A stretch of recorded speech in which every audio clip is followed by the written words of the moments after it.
Welcome to Ghost Stories with J.J. Allen. Today is April 13th, 2025.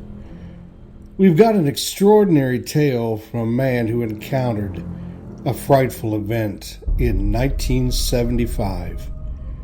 An eyewitness to an elusive creature. Some call real, some call legend, and some call myth. Just listen for yourself.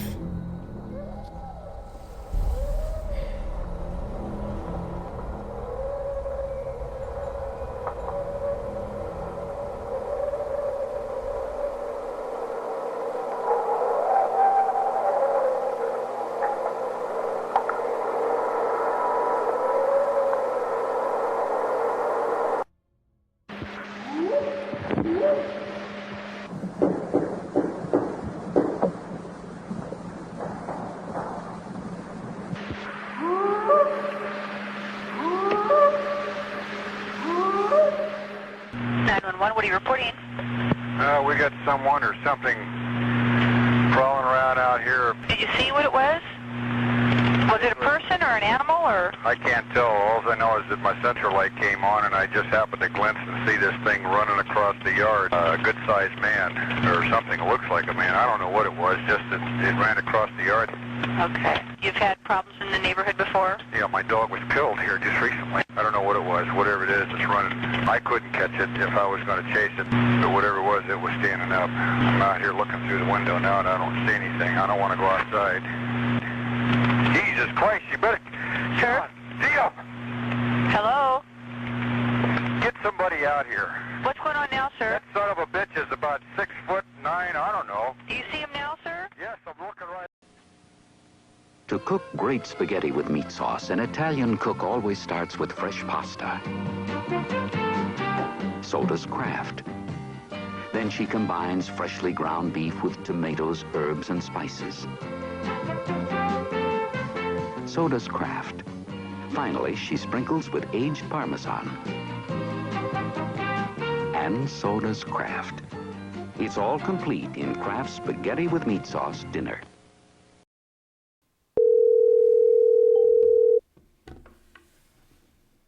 Hello. Hey, Yes, sir. Steve, this is J.J. Allen here from the Ghost Podcast. Oh, yeah. I just went ahead and emailed you back.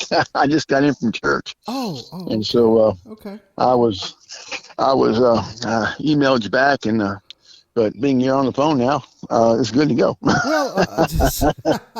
Well, the main reason I did email you, I think it was yesterday evening, and I just wanted to make sure I had enough time Sure. to capture your story because it sounds absolutely fascinating. If that's okay with you, if you've got a little time. Sure. Yeah, sure. I have a guest. Well, I have a guest that's coming about 4:00. So that gives us about, you don't have to take 45 minutes, but it gives us about 45 minutes to talk a little bit. But if you're good to go, I'm good to go. I'm just excited. Yeah. Well, I mean, I look, I'm going to tell you what, and it's like, I retired here about 4 years ago, and I'm 68. And these events, for life changing pretty much, but my biggest event was that one with that, what I guess people want to call a Bigfoot. Right. And that was mind-boggling because I've never believed in those things. And but when I seen that, of course, me and my girlfriend's dad were side by side when it was right in front of us, 25 foot from us, and there was no mistaking what it was. I mean, it rattled everything in me. So we were armed and everything because it's a long. Like I said, I can explain the whole thing to you, but I kept it inside me for about 47 years. I didn't talk about it throughout. So military career. For and people will listen to this story. I'll put it on the podcast. And we're just pre-recording it right now. But what year roughly did this happen? It happened in 1975. Okay, very good. And it was 75. I was in the military back then. stationed at Fort Polk, Louisiana. Mm-hmm. Well, I live in Louisiana now. Yes, sir. Well, thank you for your service. Yeah. I'm big on Oh, veterans. Yes, sir. hey, not a problem. My pleasure. Yes, sir. I tell folks all the time at 68 to go back in again if they call me. Well, there you go. Yeah. Yeah. So, Yeah.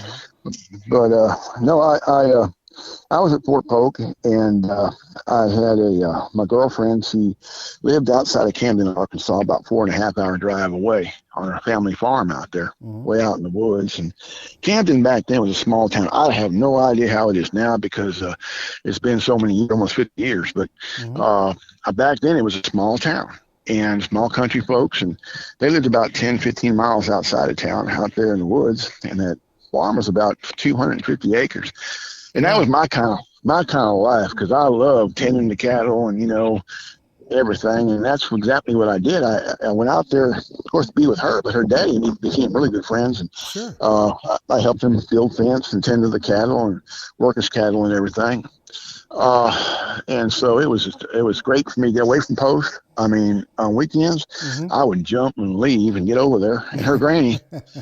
Let me tell you what, you have to, because on weekends in the military, if you're on post and they need a detail, guess who they call? So, Yeah, exactly.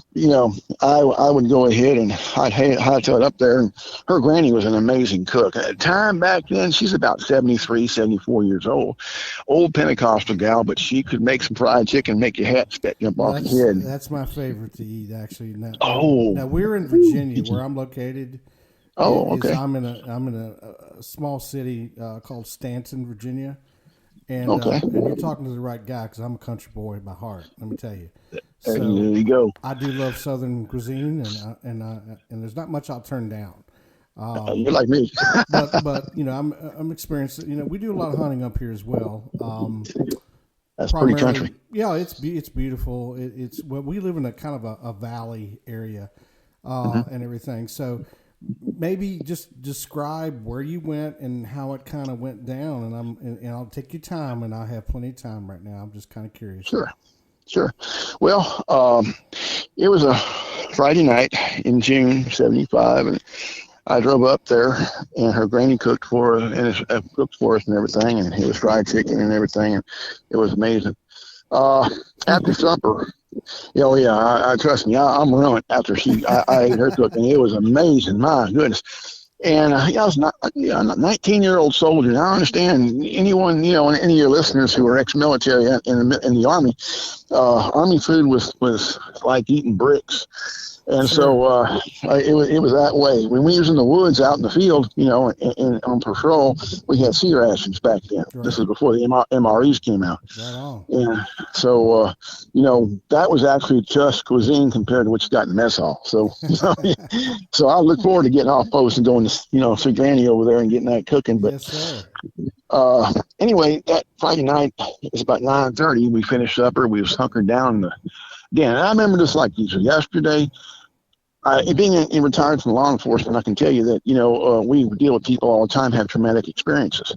And people who have traumatic experiences, whatever it may be, tend to remember the details 50, 60, 75 years later. It's the way it is, the way the mind works. Yes, sir. And so, which made our job easier when we took reports.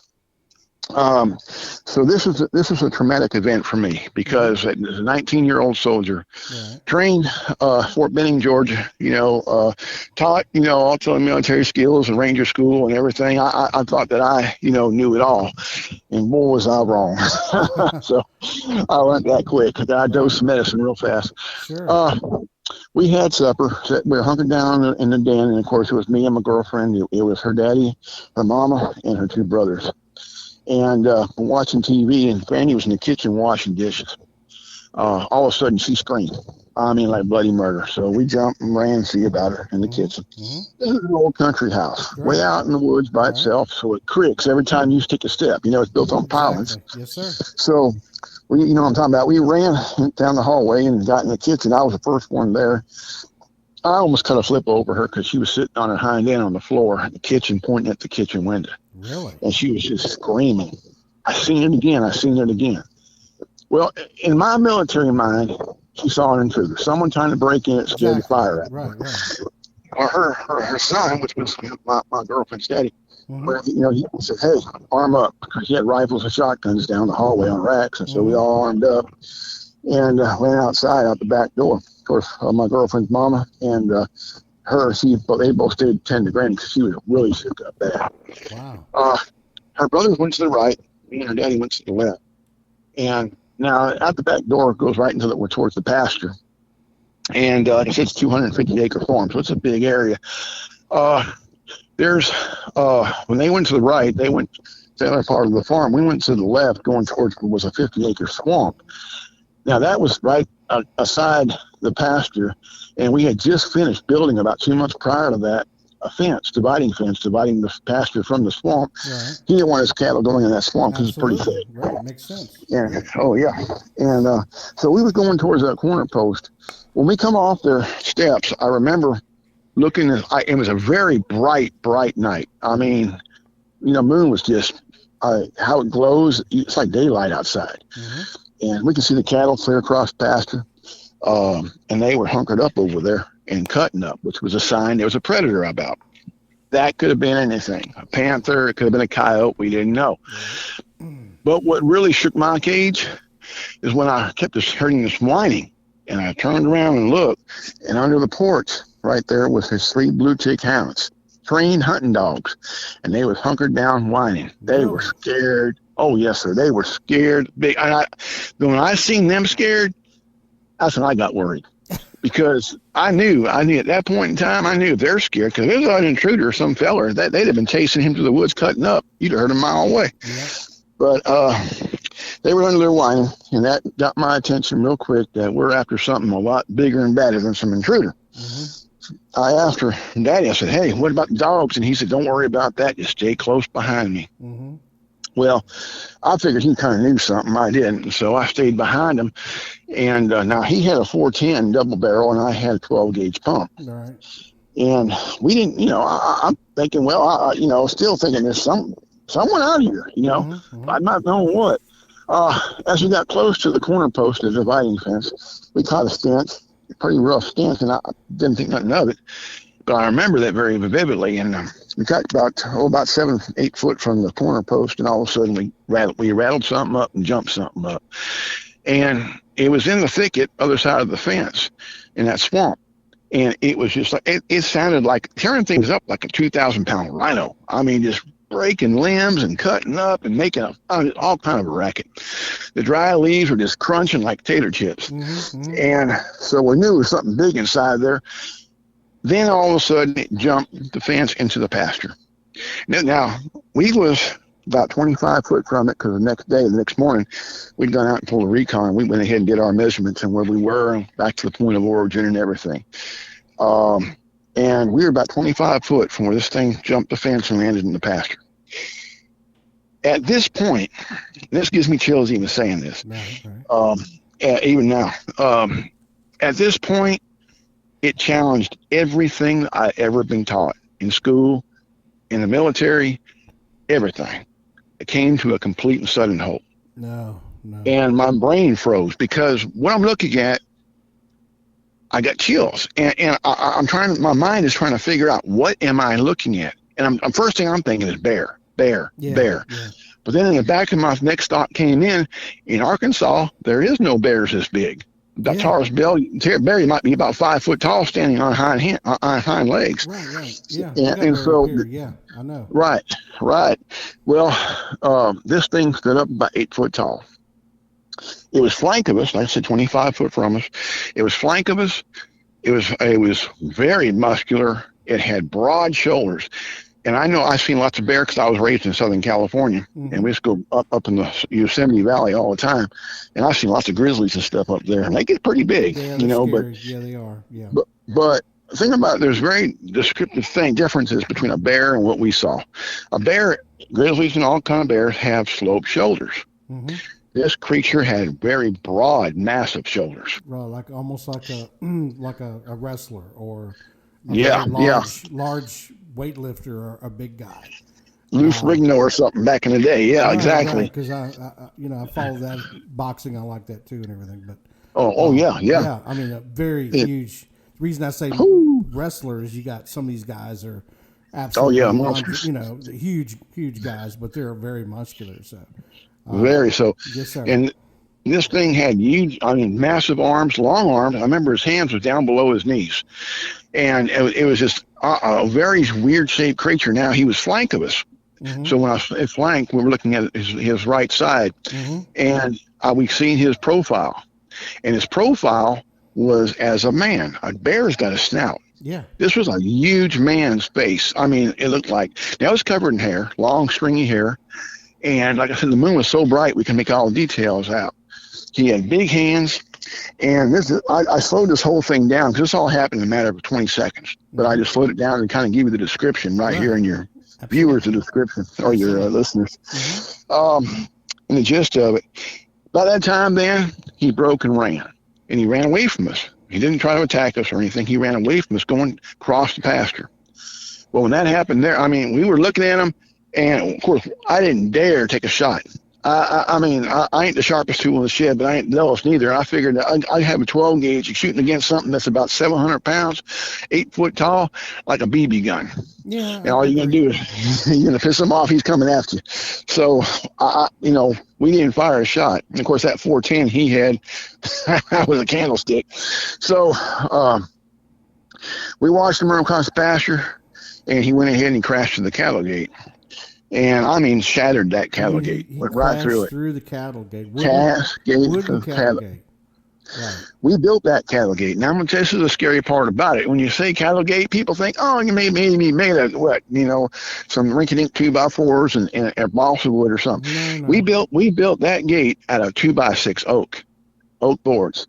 And if you know anything about oak, of course, I'm sure you do. Yes, sir. That's a heavy. Yeah, I mess with cattle. Yes, sir. There you go. Wow. That's a heavy board. And also, I do construct. I have, Oh yeah. You got about 10 years age on me, or 11 years, but I'm very familiar with wood and construction methods and. That oak is Wow. It shattered it. And I'm talking about like a D9 dozer. Now we didn't realize the damage it did until the next morning. We pulled that recon, and we didn't chase it. After they went through that cattle gate, we were locked down. And it let out a roar after it did that. That's what caught her brother's attention out the other side. They went ahead and came running. You said it did you say it did a roar? Yeah, like it roared. Howl? No, this was a roar. Really? I hear people tell me, these things howl and this and that, and they probably do. I'm sure there's some that do, some that roar, whatever. This roar sounded just like a bassy lion roar, powerful roar. Really? It ended like an elephant. Now, when I say that, I mean it was, and it ended right. like that. It just made the hair in the back of my neck stand up.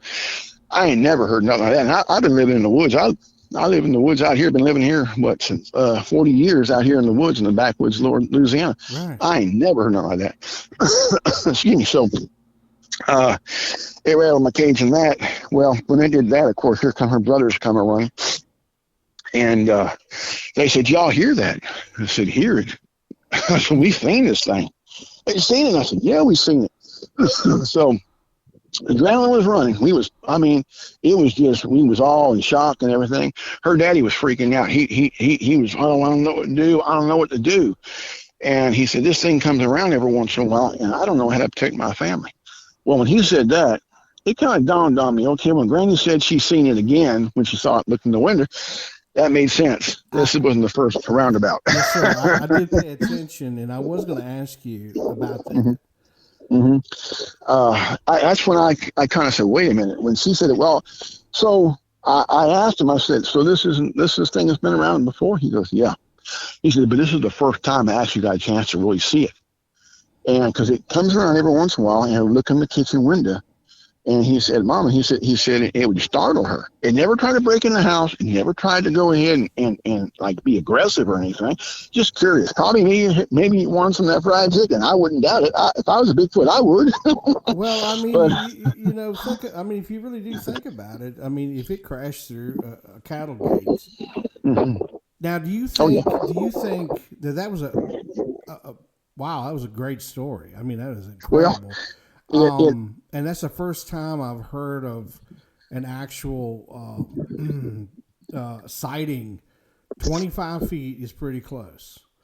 That was real close. And I bet at the time that you were very freaked out over the sighting of seeing something so incredibly disturbing and unreal and unnatural. Right.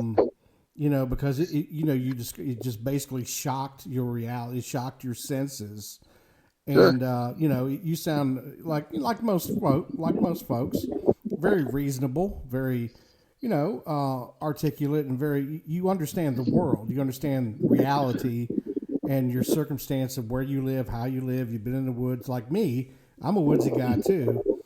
And the reason I was pretty fascinated with your story when you initially contacted me is I too also had something very strange happened to me in the woods. I was alone for a good. I also do videography as well beyond the audio and videotaping and stuff.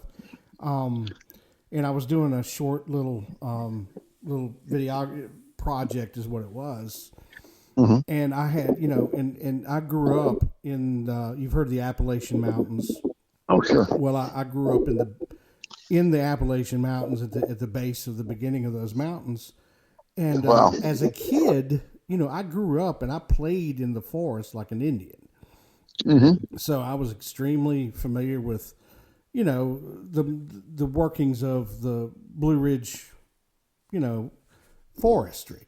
Okay. Right. The trees, the sounds, everything. And so I have a great appreciation for what you I've never been to Louisiana. I'd love to go. Mm-hmm. But I have heard of tales very similar to what you're describing, and a little bit about that region down, kind of, I call it down south. That's good and south, mm-hmm. down that way. Oh yeah, way down south. So, and you also indicated it had a smell, correct? Yeah, right. There was a scent. It was very, very, very distinct smell itself. Now, because the moonlight, and I've seen those moonlit nights, it's kind of rare, but where mm-hmm. everything is so bright. Very much. That you did have enough of light, ambient light from the moon to give it. Now, did it have a neck of any sort, or was it pretty much a shoulders to head kind of? It was pretty much shoulders to head. If there was a neck at all, it was nothing much there at all. Neck-wise, it was just a huge, massive creature. And when it ran across on 2 feet across the pasture. And that's something I wanted to interject on, that a bear can't run on 2 feet. It can walk, but it can't run. You're right. You're absolutely correct. I know exactly what you're talking about. And I've seen that. And we have black bear up here, but they're not to the level of, probably a big bear up here is, good 400, 450-ish. That's a big bear. Right. And they're, but they're still not, like the grizzly or anything like that, Right. But I absolutely think is a fascinating story. But I do want to ask you, to be quite honest, because I've been traumatized with weird things happening to me in my life. For sure. And you sound, you said, you were in the military and mm-hmm. also police as well. Law enforcement, yes. Law enforcement. So you're trained to be an observer in law enforcement. You have to be, and you have to have a good eye, a good mental fortitude to pay attention, to keep a level head, to make good judgment calls, that sort of thing. And exactly. And I have a lot of respect for people like you that are willing to talk about this, because I personally. I encountered something up here in the mountains myself that, and here again, I'm going to preface this, which I'm 57 years old right now. So I have been in the woods on and off all my life. And I have never been afraid in the woods. I always, the woods were always my peaceful, like tranquility, nature time, that kind of thing. So, right. And I'm familiar with firearms, so when you said 410 and got to 12 gauge, I got you, pump action. I'm with you, man. There you go. But I did some filming, and I encountered something that I could not. I was deep in a hollow, what we call hollows or hollers here. It's basically a crevice down in against the mountain where a creek. I mean, I'm on top of a mountain actually, but it creviced down and then it ran back up against the hills of the mountain itself. And I was there just filming, and like I said, I pitched a tent, started a little campfire. I was good to go, doing some background work, and I just had you know how you've been in the forest, and the forest just goes, you know, the sounds of the forest are alive, and then they just creep down to nothing. It gets silent, right? You know, and that occurred to me on various occasions because I was up in those mountains for roughly about 3 months. And I kind of go in deep with projects and things I do, but it got just eerily silent. And then I began to suspect that whatever was messing with me was probably another human. But to keep it kind of short and sweet here, I really started looking around, and you know, you don't hear too much. I'm not saying I haven't heard the stories, but you don't hear too much about Bigfoot activity up in this area. But there have been some sightings. And just like Arkansas, I've heard of Bigfoot in Arkansas, and you know, down in Louisiana area, and lots all of that. sightings out here. Yes, sir. So I'm like, but up in here. But the only thing I did find about 5 tree breaks. Now, up here, locust trees, grow, not pine or slash pine or bull pine or whatever, white pine. I found a locust tree. I'm about 5'10", and this thing was about 6'2" or 3 up from me, and it was snapped. And this locust tree was about 6-7 inches in diameter. Yeah. And I said, well, the wind isn't just going to, I mean, it was a perfect, like a matchstick break, just completely over. And then I started really looking around, and I'm not saying, I'm not going to go that far. And I didn't visibly see, which I would love to have seen it. But, you know, I find it extremely fascinating that you were that close to this creature that I believe that lives. I believe your story. And I think that there are many, many people out and across the land here. And I say the land because, you know, I've watched the Bigfoot documentaries and the stories like everybody else has. And I think it's fascinating. But I actually think that they're so elusive and probably so intelligent. And the reason I say intelligent is that think about it. I'm not joking about the fried chicken. Because let's say this intelligent creature did smell the ambient smells of fried chicken from your home at the time in the farmhouse. And maybe that coerced him around, and maybe he was just curious. And your girlfriend's mom, correct? Oh, grandmother. Grandmother. You know, think about it. If he wanted to get in the house, he could have gotten in the house. Yeah, after crashing through a cattle gate, he could have come to that house. So that's what I'm kind of getting at. Is I think that he probably wasn't that, vindictive or harmful. He was maybe just curious about what's going on, and he knows that there's other living hominids, humans living in the area. Maybe he just got kind of curious. So I guess my question for your girlfriend's father at the time, did he indicate how many times that this creature had come around? No, he just said it'd been a few times before. It comes around every once in a while. And after we calmed down, we went in the house and talked to her. I wanted to ask her because we didn't see the face straight on. We saw his profile, right? But she saw the face straight on several times, and that looking in the window at her. And so I asked her, Granny, I said, "You don't mind me? We seen the body. This thing's huge. I don't know what it is. I know it ain't no man, it ain't no bear. I can't explain to you what it is, but it scared the fire out of us." And I said, "What did it look like in the window?" And she said, "Well, it was like a big, huge man's face. It had hard, rough skin, very yellow teeth. It had big red eyes, and that kind of blew my mind right there. Big red eyes. Big red Wow. eyes. This is what really got me. And then she said, but it was like a huge man's face, but it was no man. And she said, it just startles her when she sees it, but it never tried to break in the house. And so I asked her son, my girlfriend's daddy. I said, you ever think about going ahead and calling wildlife management or something, or calling law enforcement to come out here? And he said, no, we don't want to do that, because back in '75, Bigfoot was not even really thought about much, only every once in a while. Right. And Camden was a small town. They grew their own crops, and they sold their crops in Camden. They said, I don't want to go, we're getting out. It'll ruin our business and make us laughing stock. So I don't want to even talk about That it. makes sense. I don't want. So I respected that. That's why I kept my mouth shut. And, for almost 50 years, I didn't talk about it. Even through my law enforcement career, and and out here in Louisiana, I've talked to people before who have seen these creatures. I never told them my story. I wasn't ready to come out with it. Well, I think that was at that time. I mean, Mm-hmm. even now, it is. But I think that people are more open now than they've ever been.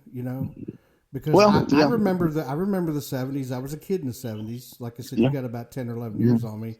And I remember in '75, nobody talked about this stuff ever. Oh, no. I mean, you didn't have any. If you had a ghost in your house, you didn't tell anybody, because you didn't want to be. Because I grew up in a small area as well. We've got country communities around here. And you don't want to be looked down upon or talked about, or people behind your back, of course. But I think that people are more educated now, and I think that people are more open to the ideas, because it's so prolific now. I mean, it is everywhere. It's on the the internet. It's on YouTube. It's on TV all the time, and then people, I saw something, but what have you? But would you say that this kind of traumatized you throughout your life, or? Oh, it was definitely, it did, because even today, 50 years later, I think about it. I didn't tell my wife or anything else. I've been married since '84. Wow. After I came out of the military in '81, when I stayed here. I'm from Southern California, and so I stayed here, never went back to California. I met my wife. We got married in '84, and I never told her till a few years ago, and my sons, both of them, because I didn't tell them, because I wasn't ready to come out with it. And the only reason why I did come out with it is because my wife's uncle, who was my hunting partner back then, we hunted off these woods, deer and hogs and everything. Right. And he at the time, he was about 77 years old, but he was in good shape and everything. And I wanted to go hunt at Anacoca Swamp. It's about 10 miles from here. I ain't hunted there before. And he said, oh, I'll never go back there again. I ain't been there since the '50s. And I said, okay, well, I knew it's rough terrain. I figured that old man just couldn't handle the terrain. So I kind of cut up on him about it. He goes, no, it ain't the terrain. He said, you know me, I can go ahead and walk up a mountain. I said, Uncle Lewis, I said, I know you can. I said, but I'm not going to take you out there if you can't get through it. He says, it's not that I can't get through it. Quit saying that. And I saw him get upset about it. And I said, well, I'm sorry. I didn't mean to upset you. He said, no. He said, there's something out there. And I've been back since the '50s. And that got my curiosity up. And I asked him, I said, well, you don't mind telling me what it was? And he said, no, I don't talk about it. My brothers don't know about it. My niece, which was my wife, don't know about it. He said, I'll never talk about it. And that's what got me so curious. I said, the only way I'm going to get ahead and hear what he saw is, guess what? Tell him what I saw. So that's when I came out with my story and told him. And after I finished the story with him, the old man almost broke down and cried. And he said, I guess I ain't crazy. I said, Uncle Lewis, you ain't crazy. I promise you. I don't know what these things are. I haven't got a clue. I just know they're real and they exist. Wow. And I told him, he said, because, I helped him work his cattle too, and everything. And I told him, I said, when it went to that cattle gate the next day, we pulled a recon. And we went back to the point of origin where it jumped the fence. We found the footprints, and we measured them at 17.5 inches. So that's a big foot. And across the pasture, and it was about a 6.5 foot spread or stride. You can imagine the size of that thing. Oh my God. Do something like that. And when it went to the cattle gate, it shattered them oak boards. I mean, literally shattered them. And the barbed wires on top of it, it ripped it, and there was wads of hair in there. Now, of course, '75 before cell phones and computers came out. So, wow. I wish to this day, I always thought to myself, man, I wish I grabbed some of that hair, I wish but you had too. That would have I'll been tell you what, really it wasn't great. even a thought back then in that time because. I know. But There was no DNA. There wasn't anything back then. no, none of that. And I went ahead and then about 20 foot down from the cattle gate was a squeeze chute. And you can fool with cattle before you know what that is. I know squeeze and chute, yes, sir. And all them bars warped. From the force of that thing running through, it warped them bars. And so I said, good God, look at this. Well, then of course it went on down through the woods, through the thickets, and they had all them sawtooth briars. We wasn't going any further there. But I had went over there. Of course, their house, like I said, was on pilings. So I got her oldest brother, who was our tallest brother. He was 6'4", and I had him stand underneath the kitchen window. And just for, get some kind of, exactly, see what we got here. Put his hand up as far as he can go to reach the top to reach the bottom of that kitchen window. And at 6'4", arms fully stretched, fingertips, he barely touched the bottom of that kitchen window. No way. Which that's about almost 7 foot. And so we kind of put in context that it had to have been something at least 8 foot taller to look in there. And so that, of course, the footprints everywhere and everything. And we found the hair. We went back to point of origin, checked all that. Now he jumped that fence, and that was made of. We built that fence out of a 4-foot cattle panel with such a barbed wire, so about 5 foot high. It cleared that. There was no hair in that one at all. Like nothing, huh? Like a track star. And so this really, I was like, what? So I don't know what to think. Well, of course, I never talked about it at Post. I didn't dare talk about it to my partners over there. And when I came out of the military, of course, went overseas and everything else. And went overseas, that was the last I heard from her. And when I came back over here, met my wife and everything, we got married. Right. And so it's just my oldest son, he lives out there in Tennessee, out in Nashville. And so he came out and he said, hey, Pop, he said, because he believes in all these things. He's seen some crazy stuff himself. So he told me, he said, look, he said, we got Bigfoot festivals all over Tennessee. He said, and I said, well, here in Louisiana, of course, he knows this. We've been some sightings everywhere. I've never seen one here in Louisiana. I've lived here all these years. I've never seen one out my back door because I live on a small hill out in the middle of nowhere, miles off the highway. And it's literally 7 miles out my back door through the woods to the next house. I've hunted all these woods and never seen one out here. Wow. And I was doing a podcast after I talked to my uncle Lewis, and he told me his encounter. He had a friend of his that had a friend that turned me on to a fella that had a podcast on YouTube, Sasquatch Theory. Right. And so I contacted him, and now that I was telling my story, I said, well, you know what? So I went ahead and talked to him. He said, yeah. He said, well, we'll put it out there. And we did. And so after that happened, about 4 months later, he called me. He got a hold of me. He texted me, and he said, have you checked the podcast, your story since you recorded? I said, no, I haven't. You better. You got lots of messages. So, not to mention the views. And so I went back and checked it, and in 4 months, it got like 250,000 views. Good grief, but really? Yeah, it was crazy. Well, I went ahead and I had all the messages, and I started, this is where I started really coming on to what I'm going to do. And people just telling me, thank you so much for telling your story, because you kept getting in all them years. I've had an encounter. I kept in a bunch of years, and it's encouraged me to come forward with mine. Well, that's, Yeah, I have a question. Basically, and I can cut this portion out because we edit everything we do. Sure. Would you want me to use your full name or just the first name? If you don't mind, just Steve. I got it. And I will respect you, sir. And I'll try to be a man of honor, so we will keep it at Steve. Okay. Thank you very much. No problem. So here again, I am extremely appreciative of you allowing me to record your story. I'm very, very appreciative. Thank you so much. Oh, no problem. And, no problem. I think it's kind of strange, but it's like when you do talk about some of the odd things that have happened in your lifetime, it's kind of a therapy of some sort, because I am kind of on a journey. The reason I started the podcast is that I've had so many weird things happen to me in my life that I had an advisor actually kind of say, hey, it might be a good idea for you to do a podcast. And I said, yeah, that's a kind of a good idea. And I'm really happy that I have. So, and you know, from this week alone, I've gotten like 90 messages. Wow. Gosh, and it's hard to keep up with everybody now, because I also do run a business and keep a full-time job. And you know, I'm just starting this out, and I'm really new to it, and I have been very appreciative of everybody that's been a guest here or talked to me. So I'm a very humble guy. I'm just a simple country boy that just works a lot, you know, and family guy too, and everything. So I mean, I'm just a normal guy like you or everybody else. Sure.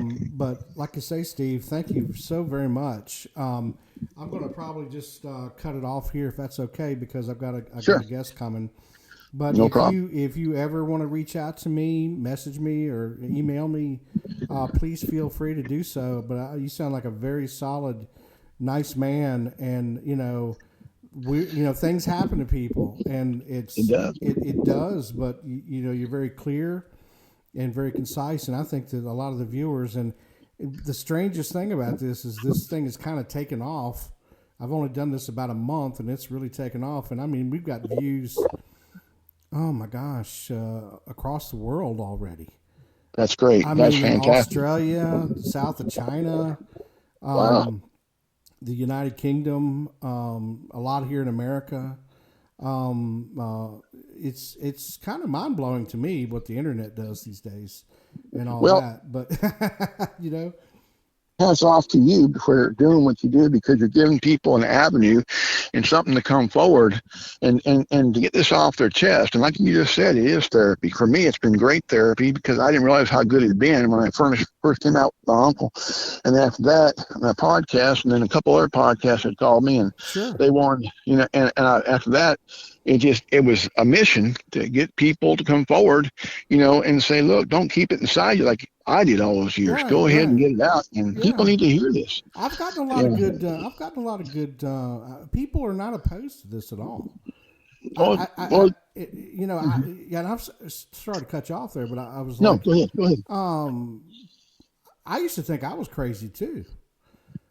Me too. I thought I was crazy. I never talked about my experiences and all. I've had a lot of ghostly experiences, and I have a lot of like weird stuff. Like, I could go on and on, but anyway, so I don't feel bad about it anymore. Actually, kind of opens my heart up a little bit, you know. But but here again, I'm gonna let you go. But thank you so very much, Steve.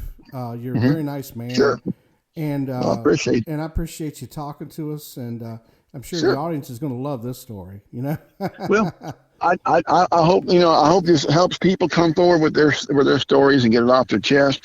But yeah, we live in a world we don't understand, and that's for sure. I totally agree, sir. But anyway, you have a great rest of your afternoon, and this will be up on the it'll be up on the JJ Allen ghoststories.com. That'll be up there in the podcast section. So we'll probably get this one up next week sometime, and you can listen to it and comment or what have you. But anyway, thank you so much, Steve, and you have a great evening, okay? Thanks for having me, partner. You have a great day, too. Yes, sir. You too, buddy. Talk to you later. All right. Bye-bye. Bye-bye. See you. Bye-bye.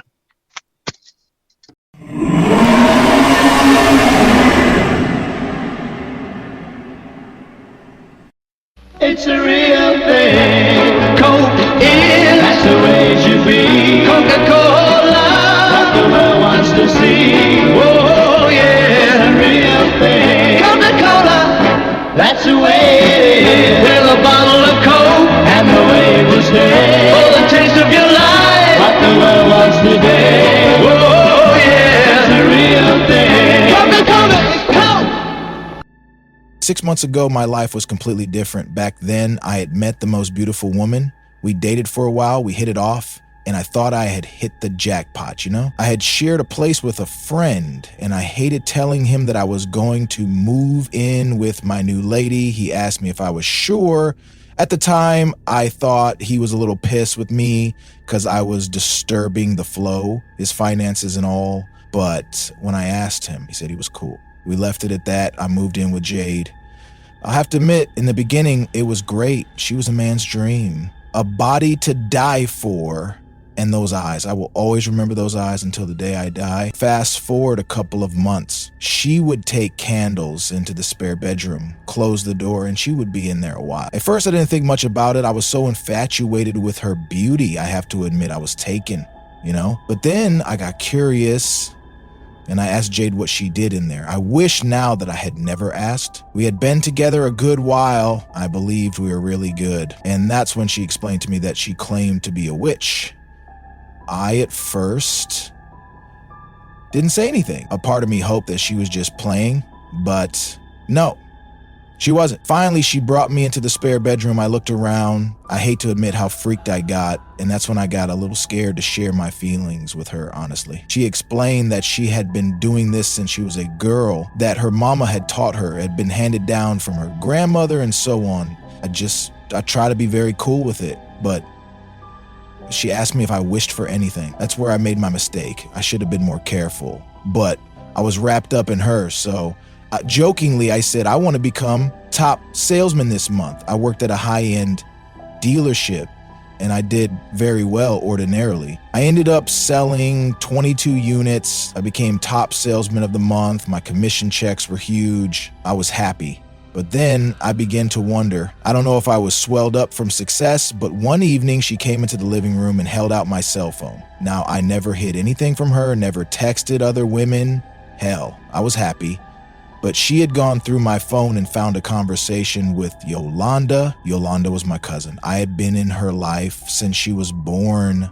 I explained this to Jade. Yolanda did say, "Hey, I love you," and Jade took big time offense. She argued with me, accused me of trying to cheat, and I just denied everything. Then Jade went into the spare bedroom. That's when I began to feel bad. At first I felt a little nauseated, then I began to feel an ache in my chest. That's when Jade came out and stood before me defiantly. She started in again. I got mad and finally called Yolanda and asked her to speak to Jade, to explain. I watched as Jade's face changed. It softened when evidently Yolanda was able to settle the affair. I was a mixture of angry and embarrassed and feeling physically more ill as time went on. I had to sit down. I looked up and saw Jade's eyes. She walked away, went back into the spare bedroom. A few minutes later, the nausea, the aching pain in my chest began to vanish. Later, when she returned, she just simply said, "Never cross me," like a dire warning. I didn't say anything because something had happened there. That's when I knew I was in a very dangerous situation. Over the next few weeks, I kept cool. Everything was even. But I knew she had tried to punish me when she thought I had done her wrong. I'll have to admit, it scared me. I was a grown 30-year-old man, scared to death of the woman he had fallen in love with. My mind wondered, what was she really? Had she cast spells and hexes on other people? Was she actually evil? I didn't know, and I was admittedly terrified to ask. I was beginning to feel like a prisoner under her control. It felt awful, and I needed to do something about it. Then came the morning I was running late. I wanted to say bye to Jade before I went out to work. She was nowhere to be found, and then I just opened the door to the spare bedroom. She stood up and turned around as if I had surprised her. She looked at me, and at first, I couldn't believe what my eyes saw. This beauty, this gorgeous woman gazed back at me with an elderly woman's face. Her hair was long and gray. Long lines fell from her mouth. Her eyes had gone cloudy and gray and had sunk back deep in the sockets. I wanted to scream. I jumped back and just stood there. She instantly brought up her skinny, wrinkled fingers to hide her face.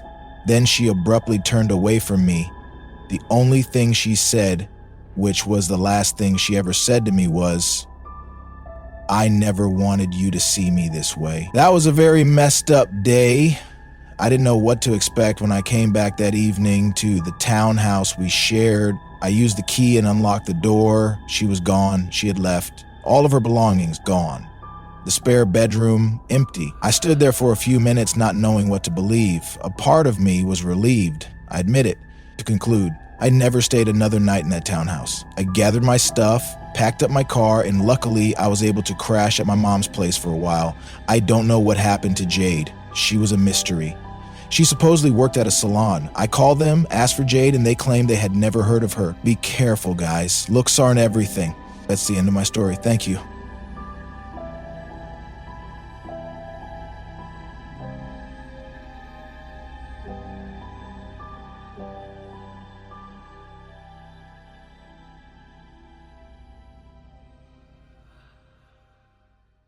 My name is Brian. I'm from a small town, and we grew up in the mid-'70s as kids. We lived in the suburbs, and it was a good time. In the summer, it was the best, especially during summer vacation from school. Luckily, my mom was home, Dad worked in a factory. We were average like our neighbors. Everyone had yards, a station wagon, and all the kids played outside all the time. 4 houses down the block was where Rusty lived. Rusty had become my best friend over the short few years we had been alive. I'm 57 now. He was nearly the same age as I. We had started in school together and had been nearly inseparable since. By the time we got a little older and had invested in bikes, we spread out through the neighborhood. Essentially by that time, Rusty and I had graduated from G.I. Joes and Army men, playing in my room, to comic books and building model cars. We had done it all. By the late 70s, things had changed a bit for my best friend. I had noticed a turn in him. He had always been pretty enthusiastic, outgoing. He had turned a bit sullen and harder to talk to. That's when, after a bit of pushing and prodding, he confessed that his home life was different. In the summers, Rusty slept over a lot. I had a bunk bed in my room. We'd stay up to what we thought was late with our flashlights, reading comics, including Mad Magazine, if he was able to swipe a copy. We'd talk, make jokes, and talk about our classmates with either humor or vile criticism. Yeah, but, I guess he was both around 12 in 1979, Rusty had told me, first I had to swear to absolute secrecy, and I did, that his dad was hitting his mom. He told me that they had been arguing more and more often, and it was getting worse. Being 12, you don't know what to do. You're not exactly a child, nor a teenager, or an adult. I felt awful about it. I knew that my home life had always been a good one. We resided in peace. My dad would flare up a bit, but it was the norm. He had never been hostile. I never really feared him, per se. I wish now I had done something to change it all for Rusty. But I was 12. Trying to be the good friend, I told Rusty that if he ever needed to, and if his dad was acting up, to just come over here, bang on my bedroom window, and I'd let him in. To be safe, you know? I was just trying to help. I didn't know what else to do. One night I just woke up. Nothing startled me. I just woke up from a deep sleep and I saw Rusty just standing there in front of my bedroom door. I sat up a bit, and through the ambient light from the plug-in light I still slept with, I saw him. He stood there. He never said a word. I blinked, just trying to establish what was going on, and suddenly he wasn't there. He was gone. I kind of shook it off. I had been dreaming, I thought. Then I just went back to sleep. The next morning after I got up, I noticed my dad was still home. He normally went to work every day. He and Mom sat me down at the breakfast table and slowly explained to me about Rusty. Perhaps they had heard it from the police or the neighbors, but Rusty had been hit by a car in the middle of the night on his bike. I am going to be honest, I was devastated. When you're growing up, things hit you, you move on, you shake it off. I had no choice but to move on with my life. A year later, I started high school with the other kids in the neighborhood. It was different, challenging. I moved on. I graduated, moved on to a business college, got my BA in business, and started in management in an insurance company. I got married, had 2 daughters, and lived life. I will be honest and say I have gone out to Rusty's gravestone and visited him over the decades I have lived. I tell him I am sorry for what happened. I've begged for his forgiveness because I have secretly felt guilty for maybe causing the outcome of his accidental death. No, I didn't do it.